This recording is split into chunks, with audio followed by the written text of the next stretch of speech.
In a world overflowing with noise, pressure, comparison, and endless demands on your attention, the Stoic approach to focus begins with a hard but liberating truth.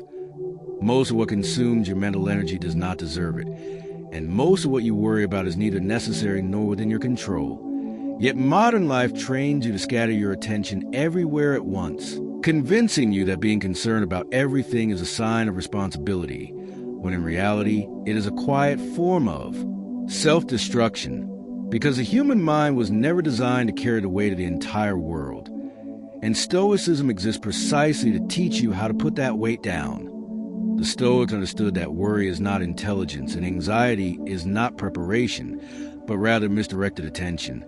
And Marcus Aurelius warned that when your mind becomes fragmented by external concerns, you lose sovereignty over yourself, becoming reactive instead of deliberate, restless instead of grounded, exhausted instead of effective. And the solution he offered was not escape, denial, or blind optimism, but focus rooted in reason, because focus is not about forcing your attention, but about choosing what is worthy of it. And Stoicism draws a clear boundary between what belongs to you and what does not, insisting that your judgments, values, actions, and effort are yours alone, while outcomes, opinions, events, and the behavior of others are not.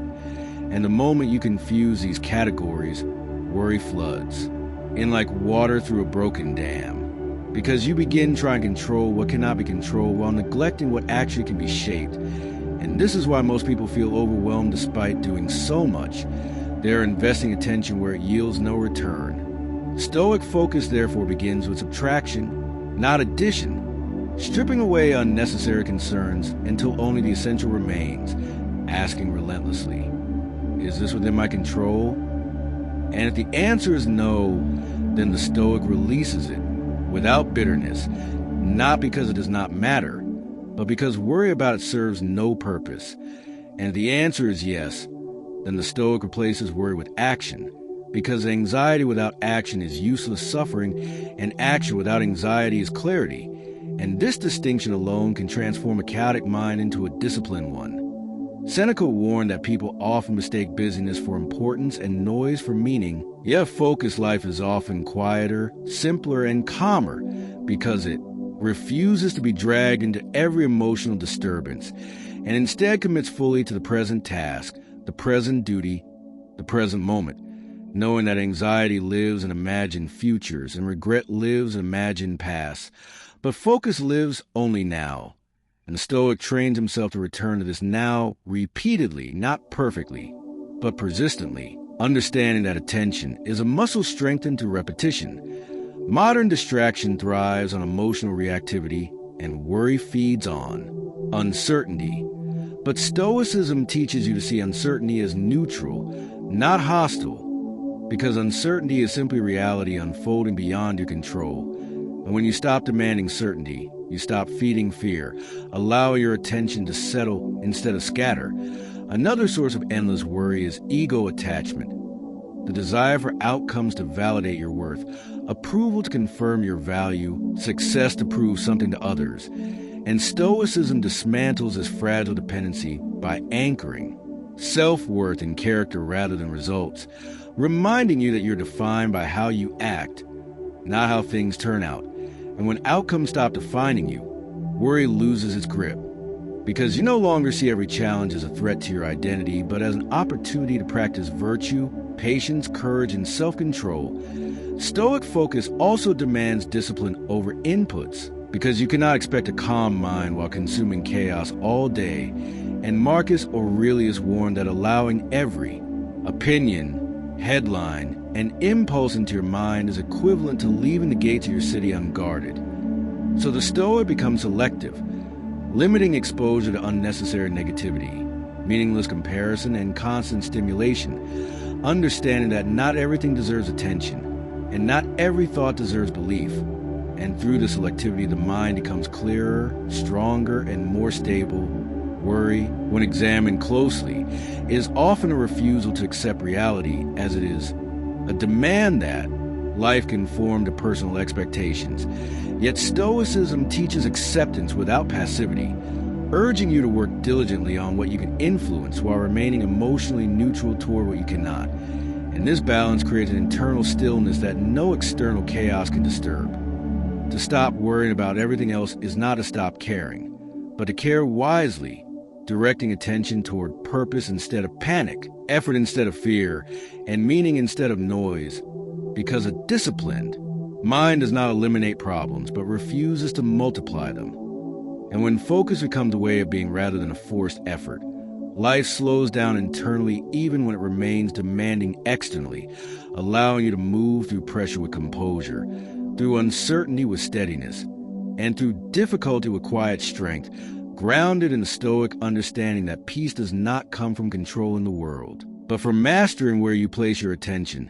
And once this mastery is developed, worry loses its authority, distraction loses its power, and focus becomes not something you chase, but something you embody. When Stoicism speaks about focus, it ultimately points toward mastery of the inner world, because the greatest theft of human potential has never been physical force but mental distraction.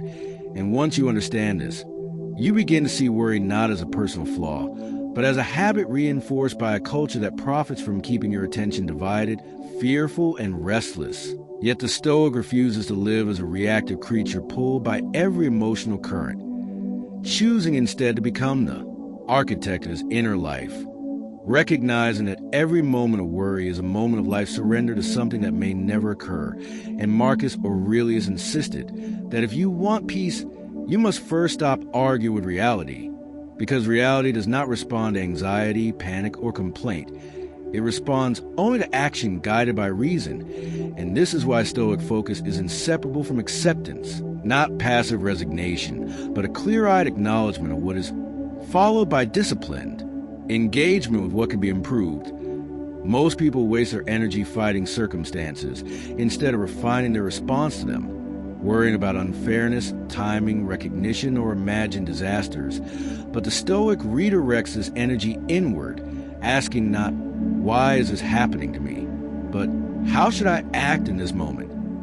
And that single shift transforms chaos into purpose, because when your attention is anchored in responsibility rather than outcome, fear loses its leverage over you.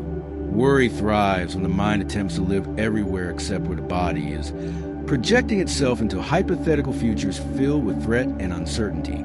Yet Stoicism relentlessly pulls the mind back to the present, reminding you that the only moment available for virtue, effort, and meaning is now, and that anything beyond this moment exists only as thought, not reality. So to suffer over it is to suffer unnecessarily. Epictetus taught that people are disturbed not by events, but by the stories they tell themselves about those events. And once you see worry as a narrative rather than a fact, you gain the power to interrupt it, to question its assumptions, to reduce it to its essentials, and often dismiss it entirely. Because many fears collapse under rational inspection, revealing themselves as exaggerated, ego-driven, or completely unfounded. Stoic focus also requires courage, because letting go of worry means letting go of the illusion of control. And for many people, anxiety feels safer than uncertainty.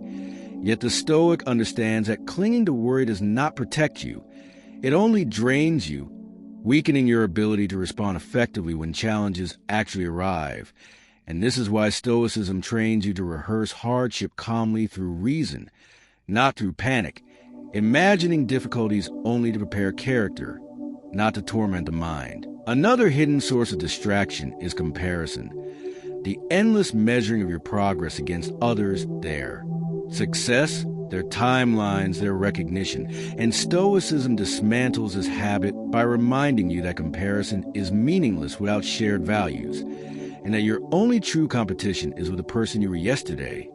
Because a focused life moves forward quietly, unconcerned with applause, grounded in internal standards rather than external validation. The Stoic also understands that focus is inseparable from discipline, because without discipline, attention decays, becoming vulnerable to impulse, comfort-seeking, and emotional reactivity. So daily practices such as reflection, voluntary discomfort, journaling, and intentional silence are not rituals but reinforcements strengthening the mind's ability to remain steady under pressure. And through these practices, worry gradually loses its intensity because the mind becomes accustomed to stability rather than stimulation. When you stop worrying about everything else, you begin to experience a strange and powerful freedom. The freedom to think clearly, to act decisively, and to endure difficulty without internal collapse. And this freedom is not loud or dramatic. It is quiet, almost invisible, yet it transforms every aspect of life, because a focused mind moves with purpose, speaks with restraint, and responds instead of reacts, embodying the Stoic ideal of calm strength. Ultimately, Stoicism teaches that peace is not found by arranging the world to your liking, but by arranging your values correctly, placing focus where it belongs and withdrawing from what drains you.